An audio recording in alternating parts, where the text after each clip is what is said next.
സ്വതന്ത്ര ഇന്ത്യയുടെ ചരിത്രത്തിലെ ഏറ്റവും കൂടിയ ഭരണകൂട ഭീകരതയുടെ ഓർമ്മപ്പെടുത്തലാണ് അടിയന്തരാവസ്ഥയുടെ വാർഷികം. രാജ്യത്തുണ്ടായ ഒരേയൊരു അടിയന്തരാവസ്ഥയുടെ ഇരുണ്ട നാളുകളുടെ 50-ാം വാർഷികമാണിന്ന്.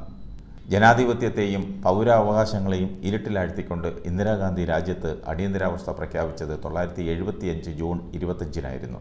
അന്നത്തെ രാഷ്ട്രപതി ഫക്രുദ്ദീൻ അലി അഹമ്മദാണ് പ്രധാനമന്ത്രിയായിരുന്ന ഇന്ദിരാഗാന്ധിയുടെ ഉപദേശ അനുസരണം ഇന്ത്യൻ ഭരണഘടനയിലെ 352-ാം വകുപ്പ് അനുസരിച്ച് രാജ്യത്ത് അടിയന്തരാവസ്ഥ പ്രഖ്യാപിച്ചത്.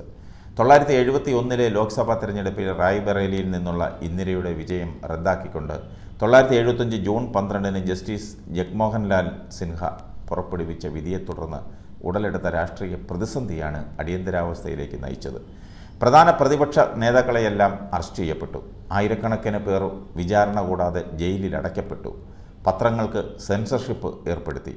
1977 മാർച്ച് 23-നാണ് അടിയന്തരാവസ്ഥ അവസാനിച്ചത്. പൗരാവകാശങ്ങൾ ചവിട്ടി മെതിക്കപ്പെട്ട അക്കാലത്ത് ബഹുഭൂരിപക്ഷം സാംസ്കാരിക നായകന്മാരും സാമുദായിക നേതാക്കളുമൊക്കെ പ്രധാനമന്ത്രിയായിരുന്ന ഇന്ദിരാഗാന്ധിക്ക് സ്തുതിഗീതം പാടുകയും മംഗളപത്രം സമർപ്പിക്കുകയും ചെയ്യുക പതിവായിരുന്നു. അടിയന്തരാവസ്ഥയുടെ മറവിൽ ആയിരക്കണക്കിന് പ്രതിപക്ഷ നേതാക്കളെയും പ്രവർത്തകരെയും സർക്കാർ കരുതൽ തടങ്കലിലാക്കി. അടിച്ചമർത്തലിൻ്റെയും നരനായാട്ടിൻ്റെയും കഥകൾ പുറത്തു വരാതിരിക്കാൻ മാധ്യമങ്ങൾക്ക് സെൻസർഷിപ്പ് ഏർപ്പെടുത്തി. അത് വല്ലാത്തൊരു കാലമായിരുന്നു. ഒട്ടുമിക്ക മാധ്യമങ്ങളും മാധ്യമപ്രവർത്തകരും സർക്കാരിന് കീഴടങ്ങി. ഇന്ത്യൻ എക്സ്പ്രസ് മുതൽ സ്റ്റേറ്റ്സ്മാൻ തുടങ്ങിയ ഇംഗ്ലീഷ് പത്രങ്ങളും മറ്റു ചില പ്രാദേശിക ദിനപത്രങ്ങളും വാരികകളുമൊക്കെ ആവുംവിധം പ്രതിഷേധങ്ങൾ ഉയർത്തിയിരുന്നു.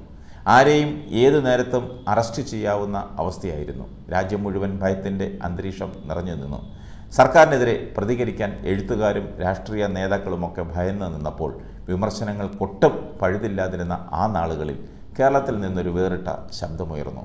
പൗരാവകാശങ്ങളും മാധ്യമ സ്വാതന്ത്ര്യവും പുനഃസ്ഥാപിക്കണമെന്ന് ആവശ്യപ്പെട്ട് താപസതുല്യനായ ഒരാൾ പ്രധാനമന്ത്രിക്ക് കത്തയച്ചു. ഈ കത്ത് ഏകാധിപതിയായ പ്രധാനമന്ത്രിയെ ചൊടിപ്പിച്ചു. ആ വന്യ വയോധികനെ അറസ്റ്റ് ചെയ്ത് അകത്താക്കാൻ ഇന്ദിര ഉത്തരവിട്ട കഥ കേരളത്തിലെ മാധ്യമങ്ങളോ ചരിത്രകാരന്മാരോ വേണ്ടവിധം പരിഗണിച്ചില്ല. മാർത്തോമ സഭയുടെ തലവനായിരുന്ന യൂഹാനോൻ മാർത്തോമ മെത്രാപ്പോലിത്തയാണ് 1976 ഓഗസ്റ്റ് 25-ന് അടിയന്തരാവസ്ഥ പിൻവലിക്കണമെന്നാവശ്യപ്പെട്ട് സർവ്വപ്രതാപിയായ ഇന്ദിരാഗാന്ധിക്ക് കത്തെഴുതിയത്. മലങ്കരയുടെ 18-ാം മാർത്തോമ മെത്രാപ്പോലിത്തയായിരുന്നു. പത്തനംതിട്ട ജില്ലയിൽ അയിരൂർ ചെറുകര മാത്യു മുൻസിഫിൻ്റെയും അന്നമ്മയുടെയും രണ്ടാമത്തെ പുത്രനായി 1892 ഓഗസ്റ്റ് 7-ന് ജനിച്ച CM ജോൺ എന്നായിരുന്നു പൂർവ്വനാമം. Kottayam MT seminary school, Thiruvananthapuram Maharajas college, Madras Wesley college, Madras Christian college, Bangalore union theological college എന്നിവിടങ്ങളിലായി വിദ്യാഭ്യാസം പൂർത്തിയാക്കിയ ശേഷം 1927-ൽ മാർത്തോമ സഭയിൽ ഷെമ്മാശനായി. 1931-33 കാലഘട്ടത്തിൽ കോട്ടയം മാർത്തോമ വൈദിക സെമിനാരിയിൽ അധ്യാപകനായിരുന്നു. 1933-ൽ മാർത്തോമ സഭയിൽ വൈദികനായി. 1937 നവംബർ 15-ന് റമ്പാൻ സ്ഥാനത്തേക്കും ആ വർഷം തന്നെ ഡിസംബർ 30-ന് എപ്പിസ്കോപ്പയായും ഉയർത്തപ്പെട്ടു. മാർത്തോമ സഭയുടെ 17-ാം മെത്രാപ്പോലിത്തയായിരുന്ന എബ്രഹാം മാർത്തോമ മെത്രാപ്പോലിത്ത ദിവംഗതനായതിനെ തുടർന്ന് 1947-ൽ യൂഹാനോൻ മാർത്തോമ മെത്രാപ്പോലിത്ത എന്ന നാമധേയത്തിൽ സഭയുടെ പരമാധ്യക്ഷനായി വാഴിക്കപ്പെട്ടു. മാധ്യമ സ്വാതന്ത്ര്യവും മനുഷ്യാവകാശങ്ങളും പുനഃസ്ഥാപിക്കണമെന്നായിരുന്നു പ്രധാന ആവശ്യം. അടിയന്തരാവസ്ഥ പ്രഖ്യാപിച്ച് 1 വർഷം കഴിഞ്ഞായിരുന്നു ഈ സംഭവം. മലങ്കര മെത്രാപ്പോലിത്ത ഇന്ദിരാഗാന്ധിക്ക് അയച്ച കത്തിൽ മാധ്യമ സ്വാതന്ത്ര്യവും മനുഷ്യാവകാശങ്ങളും പുനഃസ്ഥാപിക്കണമെന്നായിരുന്നു പ്രധാന ആവശ്യം. അടിയന്തരാവസ്ഥ പ്രഖ്യാപിച്ച് 1 വർഷം കഴിഞ്ഞായിരുന്നു ഈ സംഭവം. ഈ കത്ത് ഡൽഹിയിലെ ഏകാധിപതിയെ ഞെട്ടിച്ചു. സഭയുടെ ഔദ്യോഗിക പ്രസിദ്ധീകരണമായ സഭാതാരകയിലും കത്ത് പ്രസിദ്ധീകരിച്ചു. കത്ത് കണ്ട് വിരളി പൂണ്ട ഇന്ദിരാഗാന്ധി മാർത്തോമ മെത്രാപ്പോലിത്തയെ അറസ്റ്റ് ചെയ്ത് അകത്തിടാൻ മുഖ്യമന്ത്രി C. അച്യുതമേനോന് നിർദ്ദേശം നൽകി. K. കരുണാകരനായിരുന്നു അന്നത്തെ ആഭ്യന്തരമന്ത്രി. യൂഹാനോൻ മാർത്തോമ മെത്രാപ്പോലിത്തയുടെ അടുത്ത സുഹൃത്തായിരുന്നു അച്യുതമേനോൻ. അറസ്റ്റ് സാധ്യമല്ലെന്ന നിലപാട് K. കരുണാകരനും സ്വീകരിച്ചെന്നാണ് അക്കാലത്ത് മന്ത്രിയായിരുന്ന R. ബാലകൃഷ്ണപിള്ള തൻ്റെ ആത്മകഥയിൽ പറയുന്നത്. സെൻസർഷിപ്പും ചിന്താ സ്വാതന്ത്ര്യവും എന്ന അധ്യായത്തിൽ ബാലകൃഷ്ണപിള്ള ഇങ്ങനെ എഴുതിയിട്ടുണ്ട്. മാർത്തോമ സഭയുടെ പ്രസിദ്ധീകരണമായ സഭാതാരികയിൽ അഭിവന്ദ്യനായ യൂഹാനോൻ മാർത്തോമ മെത്രാപ്പോലിത്ത അടിയന്തരാവസ്ഥയെ അതിശക്തമായി വിമർശിച്ച് ലേഖനമെഴുതി.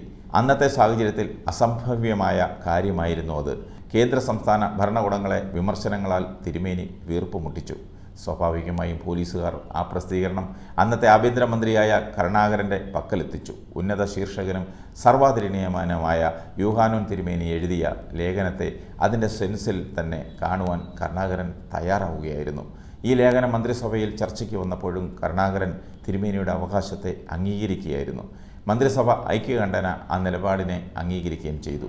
അടിയന്തരാവസ്ഥയിൽ സർവ്വപ്രതാപിയായ ഇന്ദിരാഗാന്ധി തീരുമാനിച്ചിട്ട് നടക്കാതെ പോയ ഏക അറസ്റ്റും ഈ മെത്രാപ്പോലിത്തയുടേത് ആയിരിക്കും ഒരുപക്ഷെ.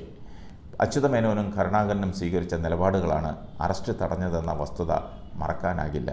അധികാരത്തിലുള്ളവരോട് ഒട്ടിനിന്ന് കിട്ടുന്നതൊക്കെ അടിച്ച് എടുക്കുക എന്ന സാമുദായിക നേതാക്കളുടെ പൊതു സ്വഭാവത്തിൽ നിന്ന് വ്യത്യസ്തമായ നിലപാടാണ് താപസശ്രേഷ്ഠൻ സ്വീകരിച്ചത്.